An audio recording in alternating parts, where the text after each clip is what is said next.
மதபேதமின்றி தமிழகத்தில் உள்ள கோவில்களின் ஸ்தல வரலாறு, பழமையான தேவாலயங்கள் மற்றும் தர்காக்களின் உண்மை தகவல்கள், ஆன்மீகம், ஜோதிடம், சித்தர் வழிபாடு போன்ற பிரத்யேக தகவல்களை கேப்டன் ஆலயம் யூடியூப் சேனல் மூலம் நீங்கள் இனி காணலாம். உங்களின் ஆன்மீக வணிகத்தை கேப்டன் ஆலயம் யூடியூப் சேனலில் விளம்பரத்தின் மூலம் மேம்படுத்த விருப்பமா? கீழே கொடுக்கப்பட்டுள்ள எண்ணிற்கு உடனே தொடர்பு கொள்ளுங்கள். கேப்டன் ஆலயம் இந்த நிகழ்ச்சிக்கு உங்களை அன்புடன் வரவேற்கிறேன். உங்கள் அனைவருக்கும் வணக்கம். இந்த நிகழ்ச்சியில் இயேசு கிறிஸ்து என்கின்ற எம்பெருமான் 2000 ஆண்டுகளுக்கு முன்பாக இந்த பூமியிலே அவதரித்த அந்த எம்பெருமான் இயேசு கிறிஸ்துவுடைய மலை பிரசங்கத்தை குறித்த ஒரு சின்ன உதாரணத்தை, சம்பவத்தை இந்த நிகழ்ச்சியின் மூலமாக நாங்கள் வெளியாக்க போகிறோம். சொற்பொழிவு இன்றைக்கு அநேக இந்துக்களிலே, கிறித்தவத்திலே, இஸ்லாமியத்திலே, எல்லா மதங்களிலும் இன்றைக்கு ஒவ்வொரு சாமியார்கள், இந்த போதகர்கள் சொற்பொழிவை சொல்வார்கள். முதலாய் உலகத்தில் சொற்பொழிவை கொடுத்தவர், அருட்பொழிவை கொடுத்தவர், நல்ல செய்தியை மக்களுக்கு வழங்கியவர் ஆண்டவராகிய இயேசு கிறிஸ்து. அவர் வாழ்ந்த நாட்களில் மலை பிரசங்கம் என்று ஒன்று பரிசுத்த வேதாகமத்திலே மத்தேயு 5ஆம் அதிகாரத்திலே எழுதப்பட்டிருக்கிறது.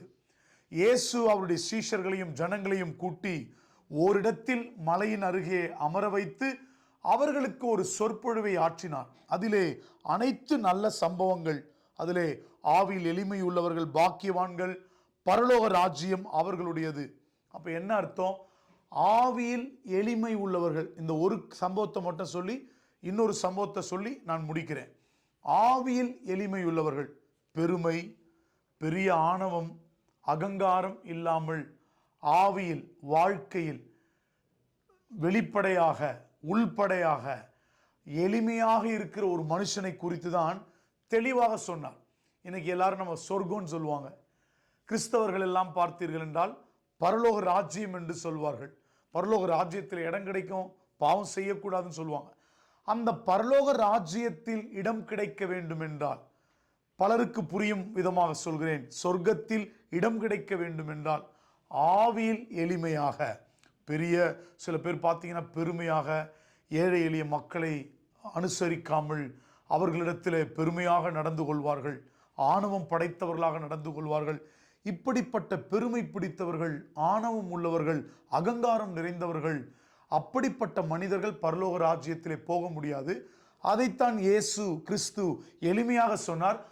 ஆவியில் எளிமையுள்ளவர்கள் பாக்கியவான்கள், பரலோக ராஜ்யம் அவர்களுடையது. இந்த நிகழ்ச்சியை பார்க்கிற இந்த சொற்பொழிவு, மலைப்பிரசங்கம் என்றால் என்ன?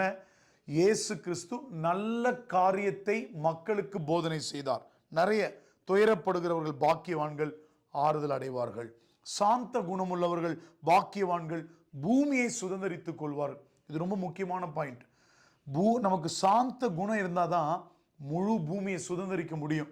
நம்மளே எப்போ பார்த்தாலும் டென்ஷன் பார்ட்டியா, கோபம், எரிச்சல், மூர்க்கம் இது நம்முடைய வாழ்க்கையில் இருந்தால் நாம் நம்முடைய வீட்டை கூட சுதந்திரிக்க முடியாது, ஒரு சின்ன இடத்தை கூட சுதந்திரிக்க முடியாது.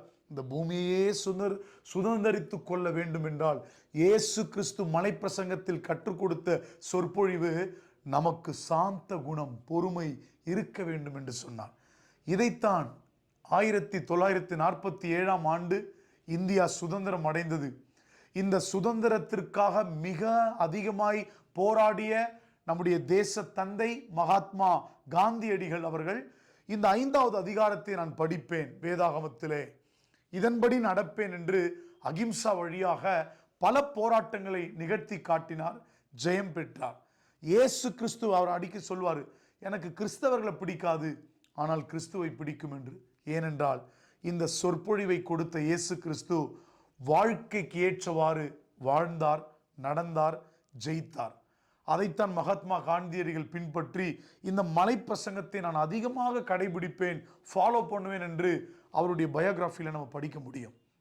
பிரியமானவர்களே, இந்த சொற்பொழிவு ஏதோ இயேசு எழுதிவிட்டார் என்று அல்ல, நாம் இப்பூமியில் சரியான மனிதர்களாய் வாழ்வதற்காக நிறைய அற்புதமான நல்ல காரியங்களை அருள்நாதர் இயேசு மலை பிரசங்கத்தில் நமக்கு கற்றுக் கொடுத்திருக்கிறார். நீங்களும் வீட்டில் உள்ள பொழுது நீங்கள் எந்த மதத்தை சார்ந்தவர்களாக இருந்தாலும் சரி, இந்த பரிசுத்த வேதாகமம் என்பது கிறிஸ்தவர்களுக்கு மட்டுமல்ல, இதை நம்புகிற யார் வேண்டுமானாலும் படிக்கலாம். இது புதிய ஏற்பாட்டு புஸ்தகத்திலே மத்தேயு என்கின்ற அதிகாரத்திலே 5வது அதிகாரத்திலே 6ஆம் பக்கத்திலே துவங்கப்பட்டிருக்கிறது. இதை முழுமையாக வாசியுங்கள். நாம் எப்படி இருக்க வேண்டும், எப்படி வாழ வேண்டும், எப்படி பொறுமையாக இருக்க வேண்டும், எப்படி மன்னிக்க வேண்டும், எல்லாவற்றையும் இந்த 5வது அதிகாரத்திலே அருள்நாதர் இயேசு மலைப்பிரசங்கத்தில் கற்றுக் கொடுத்திருக்கிறார். நாமும் படிப்போம். இயேசு கிறிஸ்துவை, அந்த உண்மையான சொற்பொழிவை கடைபிடிப்போம், நன்மை செய்வோம், நல்லவர்களாய் மாறுவோம், நல்லதையே செய்வோம். Thank you. God bless you all.